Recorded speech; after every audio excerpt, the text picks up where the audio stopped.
Hello everyone, first of all আমি Sourav and welcome to my YouTube channel bay of art.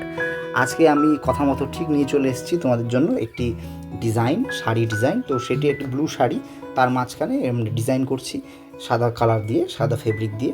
তো এই যে fabric colour, যে আমি আগের ভিডিওতে এটা হয়তো বলতে ভুল করে গেছি বা ভুলে গেছি বলতে, সেটা হচ্ছে এই ফেব্রিকের সাথে কিন্তু তোমরা মিডিয়াম ওয়ান মিশিয়ে নেবে, তাহলে তুলিটা ভালো চলবে। আর এইখানে এই যে ডিজাইনটা আমি করছি, এই ডিজাইনটা কলকা বেসিক নয়, এটা কলকা বেসিকে নয়, এটা একটু আলাদা ধরনের একটা ডিজাইন। তো ডিজাইনটা আমি নিজেই ক্রিয়েট করেছি। আমি আগেও বলেছি আমার সব যে আমার এই চ্যানেলে সমস্ত ভিডিও, সমস্ত আর্ট কন্টেন্ট যে আছে সেগুলো সব কিন্তু অরিজিনাল পাবে, সেগুলো আমার অরিজিনেট করা। তো যাই হোক, তো এইখানে আমরা এগিয়ে যাই। আমরা কী করছি, এখানে খালি কিছু ডুডল টাইপের স্পাইরাল এরকম কোনো শেপ তৈরি করছি, এবং সেটা কিন্তু একটা রিদম ওয়াইজ, যেমন কলকা আমরা রিদম থাকে, সেই রিদমটা কিন্তু আমরা ফলো করবো, ওটা কিন্তু ভুললে চলবে না, এটা কিন্তু দেখতে ভালো লাগবে না। আর এটা ডিজাইন দিয়ে, কলকা দিয়েই আমি কিন্তু একটা বকের শেপ তৈরি করছি। এখানে বক আর হচ্ছে জল, এইটাই হচ্ছে আমাদের থিম। আর কিছু জায়গায় ক্লাউড করেছি। মধুবাণীতে তোমরা দেখতে পারবে এই যে আমি যে স্পাইরাল করে সুন্দর করে এরকম জিলিপির প্যাচের মতো একটা ডিজাইন তৈরি করছি, মধুবাণীতে দুই একটা জায়গায় এই কলকাতা কিন্তু দেখা যায়, বা এই ডিজাইনটা দেখতে পাবে যদি একটু খেয়াল করো। ওরা কি ক্লাউডে, তারপর জলে, এগুলো আর গাছের পাতার মধ্যে এরকম ডিজাইন কিন্তু ব্যবহার করে, এবং অনেক শাড়িতে বা অনেক জামা কাপড়ে যে ক্যারেক্টারগুলো মধুবনীতে থাকে, সেই ক্যারেক্টারগুলোর মধ্যে কিন্তু এই ডিজাইনটা কিন্তু ব্যবহার ওরা করে। তো সেক্ষেত্রে আমি ওখান থেকে এটাকে পিক আপ করেছি এবং নিজের মতো করে সেটাকে ঢেলে নিয়েছি নিজের মতো করে আমার ডিজাইনে। দেখতেই পাচ্ছ এখন বকটা তৈরি করছি, খুবই ইজি। এবং বকটা যেটা আমি করছি সেটা কিন্তু আমি ফ্ল্যাট ব্রাশ ব্যবহার করছি, আর মিডিয়াম ওয়ান ব্যবহার করছি যাতে করে ব্রাশটা ভালো চলে। শাড়ির কোয়ালিটি একটু খারাপ, শাড়ির কোয়ালিটিটা কি হয়, এই শাড়িটার বুননটা একটু নেট টাইপের। তো যে নেট টাইপের, তো কী হচ্ছে, নিচে না রং গড়িয়ে যাচ্ছে, তো অর্ধেকটা রং নিচে পড়ে যাচ্ছে এবং কিছুটা থাকছে, সেই জন্য এটা একটু সমস্যা হয়েছে। আর বেশি পাতলা করলে ভালো ব্রাশ চলে, আবার রংটা যদি গাঢ় করা হয় তখন আবার এখানে এই শাড়ির ক্ষেত্রে ভালো, কিন্তু আবার ওটা হবে ব্রাশটা চলবে না, তো ভালো স্ট্রোক হবে না, এবং যেটা হবে ব্রাশিংটা, সেই ব্রাশিংটা কিন্তু ভালো থাকবে না। এগুলো তোমরা খেয়াল করতে পারো এবং এগুলো তোমরা দেখো। এবং ডিজাইন কিন্তু সব কিছুই আমাদের যে আমরা স্টাডি করেছি, যত মেটেরিয়াল স্টাডি করেছি, সেইগুলো কিন্তু থেকেই ডিজাইন কিন্তু তৈরি হয়। ডিজাইন কিন্তু আর কিছু না, ডিজাইন সব আমাদের যে অবজেক্ট, যেগুলো আমরা জানি, যেই ড্রয়িংগুলো আমরা জানি, সেগুলো থেকে কিন্তু মস্তিষ্ক থেকে আমাদের বেরোয় ডিজাইন হয়ে। ডিজাইনের খালি কিছু ক্যালকুলেটিভ ব্যাপার থাকে, যেগুলো রিদম, এই রিদমটা একটু ফলো করতে হয়, ব্যাস, তাহলে কিন্তু ডিজাইন কিন্তু তৈরি হয়ে যায়।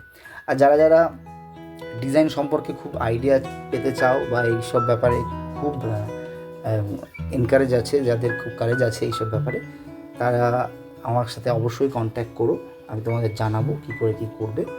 এবং যদি এরকম শাড়ি করতে চাও বা এরকম শাড়ি কিনতে চাও, তাহলে সেক্ষেত্রেও আমার সাথে কন্ট্যাক্ট করতে পারো, কমেন্ট বক্সে জানাবে, তাহলে আমি সেটাও ব্যবস্থা করে দিতে পারি। তো তোমরা ডিজাইনটা এনজয় করো এবং দেখো কেমন লাগলো, সেটা অবশ্যই কমেন্ট বক্সে জানাবে। আর সাবস্ক্রাইব করতে ভুলবে না, সাবস্ক্রাইব করো আমার চ্যানেলটিকে, সাবস্ক্রাইব অবশ্যই করবে, এবং বন্ধুদেরও বলবে সাবস্ক্রাইব করতে। এবং যারা ছবির সাথে জড়িত এবং ছবি আঁকতে ভালোবাসে, দেখতে ভালোবাসে, তাদের জন্য আমার এই চ্যানেলটি, তারা অবশ্যই আসো এবং দেখো, ভিজিট করো আমার চ্যানেলটি, আশা করি ভালো লাগবে। আর এই ছবিটি কেমন লাগলো, এই ডিজাইনটি কেমন লাগলো, এটা নতুন একটা ধরনের ডিজাইন তৈরি করার চেষ্টা করেছি, সেটা অবশ্যই কমেন্ট বক্সে জানাও, আর লাইক করতে ভুলবে না।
তো শাড়িটিকে আমাদের ফুললি কমপ্লিটেড হয়ে গেছে, খুবই সুন্দর লাগছে, তোমরা দেখতেই পারছো।